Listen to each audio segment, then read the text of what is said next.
अस्सलाम वालेकुम रहमतुल्लाहि व बरकातुहू। हकीम हाफिज़ मोहम्मद असगर अल-नूर शफा गाँव की ज़िला गुजरांवाला, सदर यूनिफिकेशन तिब्बी फाउंडेशन पाकिस्तान, ज़िली सदर गुजरांवाला।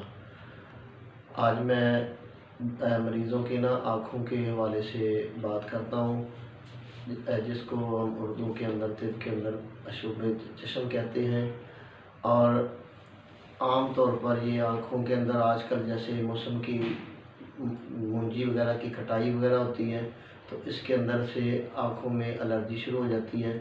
जैसे ही मरीज़ आँखों को बार बार मलता है तो उसकी आँखें सुर्ख हो जाती हैं और ज़्यादा उसके लिए परेशानी का मसला बन जाता है। तो इसके हवाले से एक तो हमने ये समझना है कि ये जो हमारी आँखें हैं इनका मिजाज क्या बनता है।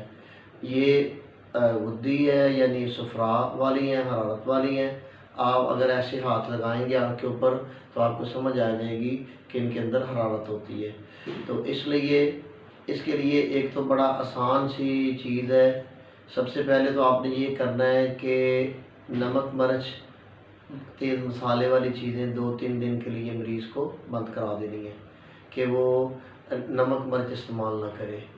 दूसरा, बिल्कुल आम सा एक आसान सा आपको मैं बताता हूँ कि आपने जहाँ पर भी दुकान हो दूध दही की, तो दही जो है जब उतारते हैं ना दही, तो उसके अंदर थोड़ा सा पानी निकलता है।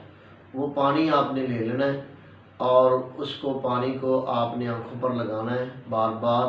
तो इससे आपकी आँखें जो हैं वो बिल्कुल ठीक हो जाएंगी।